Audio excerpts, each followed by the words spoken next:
नमस्कार दोस्तों, स्वागत है आपका हमारे ओनली शिक्षा के यूट्यूब चैनल में। डेट है आज की 26 दिसंबर 2020 और ये है हमारे द हिंदी एडिटोरियल का अनाउंसमेंट। सो देखते हैं कि गाइस आज हमको यहाँ पे कौन से आर्टिकल को यहाँ पे डिस्कस करना है। यहाँ पे सिर्फ एक ही आर्टिकल है डिस्कस करने के लिए और उसे हम डिस्कस करेंगे। उसका नाम है article 356 and an activist judiciary. इस आर्टिकल का कंटेस्ट है कि आज इस आर्टिकल में आर्टिकल 356 के बारे में बात कही गई, जिसमें अभी आंध्र प्रदेश की हाई कोर्ट के द्वारा आंध्र प्रदेश गवर्नमेंट को ऑर्डर दिए गए हैं स्टेट गवर्नमेंट को ब्रेक करने में। इससे संबंधित है ये आर्टिकल। इस आर्टिकल में बोला जा रहा है कि जब एक गवर्नमेंट एडमिनिस्ट्रेशन का गठन किया जाता है, उसे एडमिनिस्ट्रेटेड किया जाता है हर एक लीडर के द्वारा, जिसमें सारा सिस्टम को चेक एंड बैलेंस से चलाया जाता है, जहाँ पर डेमोक्रेसी गवर्नमेंट होती है। इसमें गवर्नमेंट द्वारा ही गवर्नमेंट को गवर्न किया जाता है और जिसमें हर एक पर्सन को कुछ लिमिटेशंस होती हैं उनकी पावर्स में। लेकिन आज डेमोक्रेसी के जुडिशरी ऑर्गन्स के द्वारा जुडिशियल जजमेंट्स देना एक गवर्नमेंट के हित में, जो एक कंट्री के लिए बिल्कुल भी ठीक नहीं माना जाता, क्योंकि ऐसा करना जुडिशरी के द्वारा एक गवर्नमेंट के फेवर में कार्य करना और उसी गवर्नमेंट के द्वारा जजेस की अपॉइंटमेंट होना, जिससे उस कंट्री की डेमोक्रेसी को ख़त्म किया जा रहा है आज की डेट में। और कई बार जुडिशरी का एक तरफ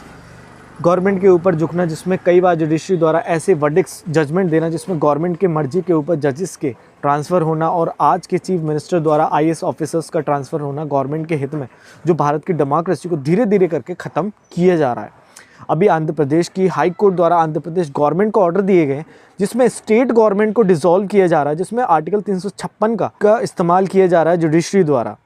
जिसमें अभी सुप्रीम कोर्ट ऑफ इंडिया द्वारा अभी इस इशू पर स्टे ऑर्डर दिया गया है ताकि इस पूरे मामले की जांच हो सके अच्छे से। क्योंकि आर्टिकल 356 का यूज़ करना, जिसमें प्रोविजंस इतने कंट्रोवर्सी भरे हैं जिनसे डेमोक्रेसी नष्ट हो सकती है, जिसमें अभी हाई कोर्ट को रुककर ऑब्जर्वेशन करे ताकि अच्छे से गवर्न किया जा सके एडमिनिस्ट्रेशन को। आगे बोला जाता है कि आज पूरे वर्ल्ड में किसी भी कंट्री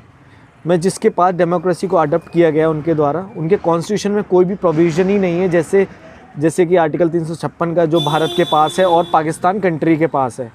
ये प्रोविज़न जिसे अडॉप्टेड किया गया था गवर्नमेंट ऑफ इंडिया एक्ट 1935 के तहत में। जब इस प्रोविज़न को बनाया जा रहा था तब भी भारत के लीडर्स द्वारा इसका विरोध किया गया था, जिसमें उनके द्वारा ब्रिटिश गवर्नमेंट से इसे हटाने की मांग की गई थी, जिसके बाद गवर्नमेंट ऑफ इंडिया एक्ट 1935 के सेक्शन 93 के तहत इसे इफेक्ट में नहीं लाया गया था। लेकिन जो प्रोविज़न इस आर्टिकल 356 में रखे गए थे, उन्हें भारत के कॉन्स्टिट्यूशन में शामिल कर दिया गया था डेमोक्रेसी, फेडरलिज्म, स्टेबिलिटी के नाम पर। अभी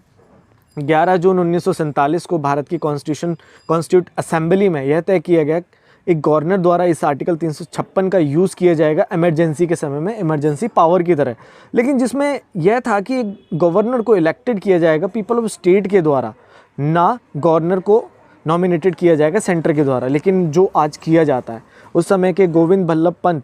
द्वारा इसके लिए कहा गया कि एक गवर्नर का चयन होना इलेक्शंस के द्वारा वो काफ़ी ज़्यादा कठिन होगा, जिसमें पंत के साथ साथ हृदयनाथ कुंजरू द्वारा इसके अगेंस्ट में थे। और उस समय लक्ष्मीकांत मैट्रो और तंगुत्री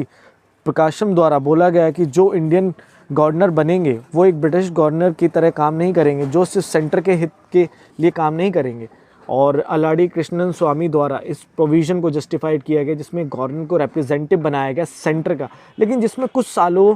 में सारे तर्क बेकार रहे गवर्नर और सेंट्रल गवर्नमेंट के ऊपर, क्योंकि गवर्नर द्वारा पार्टीज़ द्वारा पावर का गलत यूज़ किया जा रहा है। आज इस आर्टिकल 356 में काफ़ी ज़्यादा रिविजन्स के बाद ये प्रोविज़न आर्टिकल 378 बना था, जो आज आर्टिकल 356 है, जिसमें पास्ट के एचवी कामत के द्वारा इस प्रोविज़न को एक सर्जिकल ऑपरेशन का नाम दिया गया। उनके द्वारा उस शब्द अदरवाइज़ का काफ़ी विरोध किया गया, जिसे इस प्रोविज़न में रखा गया है। इस अदरवाइज़ इस प्रोविज़न में शामिल किया गया है, जिसमें एक गवर्नर को एक सेंटर का नॉमिनी रखा गया है अभी तक, जिसमें अगर एक गवर्नर द्वारा अगर इस प्रोविज़न का यूज़ करके वहाँ इमरजेंसी लगा दी जाती है उस स्टेट में, जिसमें एक गवर्नर को अपॉइंटेड प्रेसिडेंट के द्वारा किया जाता है, जिसमें प्रेसिडेंट के द्वारा अपने नॉमिनी गवर्नर के डिसीजन पर कोई भी रोकथाम नहीं की जा सकती, कोई कॉन्फिडेंस नहीं दिखाया जा सकता, जिसमें इस मुद्दे पर काफ़ी विवाद हुआ। एक प्रेसिडेंट के द्वारा भी एक स्टेट में गवर्नमेंट को खारिज किया जा सकता है, लेकिन प्रेसिडेंट रूल अगर जो भी स्टेट पर लगाए जाते हैं तो उन्हें पार्लियामेंट के द्वारा कंफर्म किया जाएगा, जिसमें प्रेसिडेंट डायरेक्टली एक्शन नहीं ले सकते। लेकिन कॉन्स्टिट्यूशन में आज स्टेट की ऑटोनॉमी काफ़ी ज़्यादा कम रखी गई है, जिसमें पास्ट के लीडर्स द्वारा पीएस देशमुख द्वारा उस अदरवाइज टर्म को हटाने की मांग की गई और नज़रुद्दीन अहमद द्वारा कहा गया कि इस प्रोविज़न के द्वारा शायद भारत डिक्टेटरशिप की तरफ ज़्यादा झुकेगा आने वाले समय। क्योंकि डेमोक्रेसी को एक ज़्यादा इम्पोर्टेंस एक डेमोक्रेसी एटमॉस्फेयर में ही दी जा सकती है और डेमोक्रेसी कंट्री बनाया जा सकता है, जिसमें इन प्रोविजंस में अदरवाइज टर्म्स का होना जो एक प्रेसिडेंट के द्वारा कभी भी एक स्टेट गवर्नमेंट को ख़त्म किया जा सकता है अपनी मर्जी पर। अभी लेकिन आंध्र प्रदेश की हाई कोर्ट द्वारा ऑर्डर्स को पास करते समय इस अदरवाइज टर्म पर ध्यान देना था, लेकिन उनके द्वारा इस टर्म पर ध्यान ना देकर आर्टिकल 356 को लागू करना, जिससे आज ज़्यादा से ज़्यादा पावर्स दी जा रही है एक सेंट्रल गवर्नमेंट को, जिसमें हाई कोर्ट द्वारा ऐसे जजमेंट ली जा सकती थी लेकिन उनके द्वारा ओवर स्टेप जजमेंट ली गई। और यह जुडिशरी का पहली बार नहीं जिसमें उनके द्वारा ऐसी जजमेंट ली गई, ऐसा कई बार जजमेंट रहे पास्ट में, जैसे 13 अगस्त 1997 में Patna high court bench of chief justice BM लाल और जस्टिस SK सिंह, जिसमें राबड़ी देवी की गवर्नमेंट की फंक्शनिंग को डिसअप्रूवल कर दिया गया था, जिसमें गवर्नर के द्वारा जो रिपोर्ट दी गई थी वो पूरी ना होने के बाद भी आर्टिकल 356 प्रोविज़न को लाया गया था, जिसमें हाई कोर्ट द्वारा प्रेसिडेंट को रिपोर्ट की जा सकती थी इस कॉन्स्टिट्यूशन मशीनरी के ब्रेकडाउन पर, लेकिन हाई कोर्ट द्वारा डायरेक्टली ऑर्डर्स को जारी कर दिया गया था, वहाँ पर इमरजेंसी लगी थी। जिसमें आगे बोला जाता है कि आर्टिकल 356 को कई बार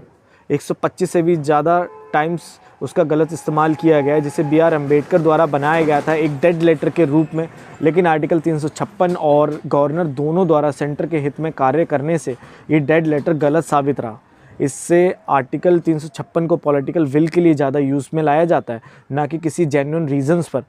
जितनी बार भी ये आर्टिकल 356 को हेल्ड किया गया पास्ट में, जिसमें सभी प्रेसिडेंट्स के द्वारा उस आर्टिकल 356 के लिए मंजूरी दे दी गई बिना उसकी ऑब्जर्वेशन के, सिर्फ KR नारायण के अलावा जो फॉर्मर प्रेसिडेंट थे भारत के, जिनके द्वारा पास्ट में 2 बार इस आर्टिकल को यूज़ करने से पहले उनके द्वारा कैबिनेट की रिकमेंडेशंस को प्राप्त किया गया था। जब यूपी में 1997 में कल्याण सिंह गवर्नमेंट थी, जिसमें इलेक्शंस को विन करने के बाद उनकी गवर्नमेंट बनी थी, लेकिन जहां पर प्रेसिडेंट रूल को लगा दिया गया था इलेक्शंस में सही मेजॉरिटी ना होने और कंट्रोवर्सी के कारण, जब फॉर्मर प्रेसिडेंट द्वारा डायरेक्टली एक्शन नहीं लिए गए थे आर्टिकल 356 को वहाँ पे हेल्ड करने का। और 1998 में उन्हीं द्वारा कैबिनेट की रिकमेंडेशन दोबारा से ली गई, जब राबड़ी देवी की गवर्नमेंट थी बिहार में, जिसमें उन सभी चार्जेस को ख़त्म कर दिया गया था जो गवर्नर सुंदर सिंह भंडारी द्वारा बनाए गए थे उस स्टेट गवर्नमेंट पर।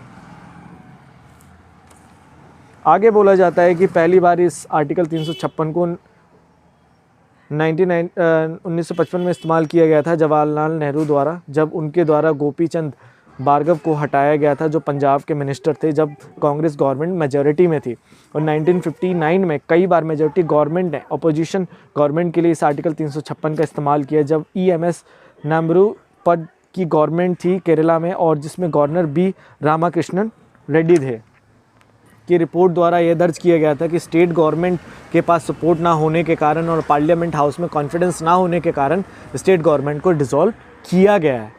और इंदिरा गांधी के द्वारा भी आर्टिकल 356 को कई बार 27 टाइम से भी ज़्यादा यूज़ किया गया था, जिसमें गवर्नमेंट को अपनी मेजॉरिटी बनाए रखने के लिए अपोजिशन गवर्नमेंट के अगेंस्ट में ये आर्टिकल 356 को इस्तेमाल किया गया था। और जब जनता गवर्नमेंट थी उनके द्वारा भी मेजॉरिटी कांग्रेस गवर्नमेंट के 9 बार उन्हें हटाया गया था 1977 में 9 लीडर्स को, जिसमें सुप्रीम कोर्ट ऑफ इंडिया के द्वारा इस आर्टिकल 356 को हेल्ड किया गया था state of Rajasthan versus union of India 1997 में। जिसके बाद जब इंदिरा गांधी द्वारा दोबारा से गवर्नमेंट को बनाया गया, जिसमें 1980 में उनके द्वारा भी 9 अपोजिशन मेजॉरिटी गवर्नमेंट को डिसॉल्व किया गया था, जिसमें एक के बाद एक गवर्नमेंट द्वारा एक दूसरे को नीचा करने में इस आर्टिकल को यूज़ किया गया। और 2016 में बीजेपी गवर्नमेंट द्वारा भी आर्टिकल 356 को यूज़ किया गया अरुणाचल प्रदेश में रिपब्लिक डे पर 2016 में। लेकिन एक मोस्ट इम्पोर्टेंट केस ऐसा भी रहा पास्ट में जब आर्टिकल 356 को इस्तेमाल ही नहीं किया गया, जब PV नरसिम्हा राव गवर्नमेंट के द्वारा जब बाबरी मस्जिद को तोड़ा गया था दिसंबर 6, 1992 को, लेकिन जबकि इस आर्टिकल का यूज़ होना था क्योंकि कॉन्स्टिट्यूशन के आधार पर इसे इमरजेंसी के समय में इस्तेमाल में करना चाहिए, जिसमें माइनॉरिटीज़ को सेव रखा जा सके, लेकिन ऐसा किया ही नहीं गया। आज भारत का जुडिशियल सिस्टम पूरी तरह से सेंटर के हित में कार्य कर रहा है, जैसा कि आज आंध्र प्रदेश की हाई कोर्ट द्वारा किया गया। ऐसा नहीं होना चाहिए और इस आर्टिकल को यूज़ में लाना चाहिए माइनॉरिटीज़ के लिए, ना कि गवर्नमेंट्स को हटाने के लिए। तो गाइस ये था आज का हमारा the Hindu editorial announcement and I wish कि आपको समझ आया होगा। अगर आपको वीडियो अच्छी लगी तो प्लीज़ वीडियो को जल्दी से लाइक, शेयर एंड सब्सक्राइब जरूर करें। Thank you very much.